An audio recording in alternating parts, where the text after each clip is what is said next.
जय श्रीकृष्ण बंधु मैंने आज आसतु श्रीकृष्णଙ୍କର ସେହି ସନ୍ଦେଶକୁ ବୁଝିବା ଯାହା ଆମର ଜୀବନକୁ ପରିବର୍ତ୍ତନ କରିପାରେ। ଚିନ୍ତା କରନ୍ତୁ ଯଦି ସୂର୍ଯ୍ୟ ତାହାର ତାପରେ ସମତୁଳନ ହରାଇ ଦିଏ ତେବେ ସମଗ୍ର ପୃଥିବୀ ଭସ୍ମ ହୋଇଯିବ।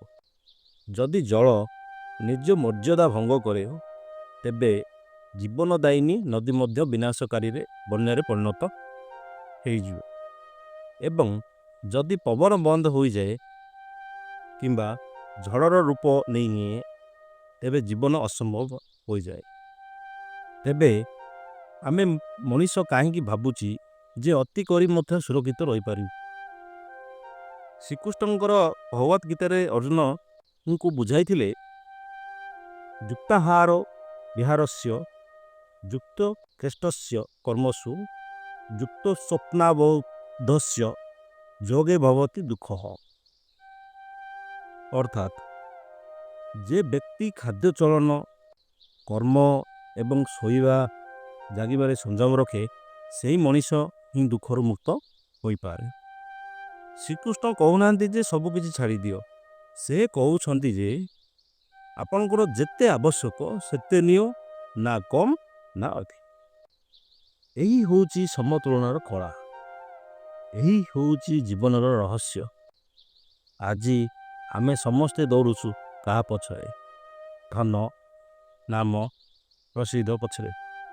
ଭାବୁଛୁ ଅଳ୍ପ ଆଉ ମିଳିଯାଉ, ଅଳ୍ପ ଆଉ ପାଇଯାଉ, କିନ୍ତୁ କେବେ, କେତେ ଦିନ? ଆଜି ଲକ୍ଷାଧିକ ଲୋକଙ୍କ ସ୍ୱାସ୍ଥ୍ୟ ହରାଉଛନ୍ତି କାରଣ ଧନ ସଂଗ୍ରହରେ ଦୌଡ଼ରେ ସେମାନେ ନିଜ ନିଜ ଶରୀରକୁ ଭୁଲି ଯାଇଛନ୍ତି। ସମ୍ପର୍କ ମଧ୍ୟ ଭାଙ୍ଗୁଛନ୍ତି କାରଣ ଆମେ କେବେ ଅଧିକ ଆଶା କରୁଛୁ, କେବେ ଅତ୍ୟଧିକ ଅବହେଳା। ମନ ଅଶାନ୍ତ ରହେ କାରଣ ଆମେ କିମ୍ବା ଅତୀତରେ ଅଟକିଛୁ କିମ୍ବା ଭବିଷ୍ୟତ ଚିନ୍ତାରେ ଜଡ଼ିତ। ସମତୁଳନ କେଉଁଠି? ଶ୍ରୀକୃଷ୍ଣ କହୁଛନ୍ତି ଯେ ନାତ୍ୟସ୍ନତସ୍ତୁ ଯୋଗସ୍ତି ନ ଚୈକାନ୍ତ ମନସ୍ୱତଃ ନ ଜାତି ସ୍ୱପ୍ନଶୀଳସ୍ୟ ଜାଗ୍ରତ ନୈବ୍ୟଚାର୍ଜୁନ। ଏହାର ଅର୍ଥ ହେଉଛି ନା ଅତି ଖାଇବା ଭଲ, ନା ଅତି ଉପବାସ, ନା ଅତି ଶୋଇବା, ନା ସାରା ରାତି ଜାଗି ରହିବା। ସବୁ କିଛିରେ ମଧ୍ୟମ ମାତ। ଆଜି ଏହାକୁ କିପରି ଆପଣାଇବେ? ମୋବାଇଲ ଆବଶ୍ୟକ, ହଁ, କିନ୍ତୁ ଅତିରିକ୍ତ ସ୍କ୍ରିନ୍ ଟାଇମ୍ ଆପଣଙ୍କ ମାନସିକ ସମତୁଳନ ନଷ୍ଟ କରୁନାହିଁ କି?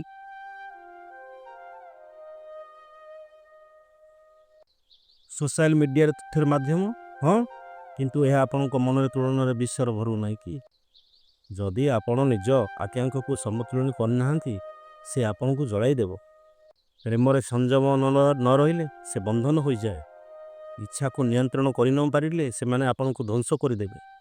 ଶ୍ରୀକୃଷ୍ଣ କହନ୍ତି ସନ୍ତୁଳିତ ରୁହ, ସ୍ଥିର ରୁହ, ମନ ଶାନ୍ତ ରଖ। ଯିଏ ସମତୁଳନରେ ରହେ ସେ ସ୍ଥିର ବୁଦ୍ଧି ଧାରଣ କରେ, ସେ ହିଁ ସତ୍ୟ ଯୋଗୀ। ଆଜି ନିଜକୁ ପଚାରନ୍ତୁ, ମୁଁ କି ଜୀବନରେ ସମତୁଳନ ରଖୁଛି? ମୁଁ କି କୌଣସି ଜିନିଷକୁ ଆବଶ୍ୟକତାର ଅଧିକ ରଖିଛି?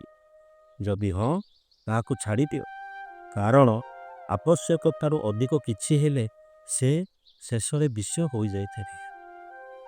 ସେ ପ୍ରେମ ହଉ, ଖାଦ୍ୟ ହଉ, ଧନ ହଉ କି ଘୃଣା।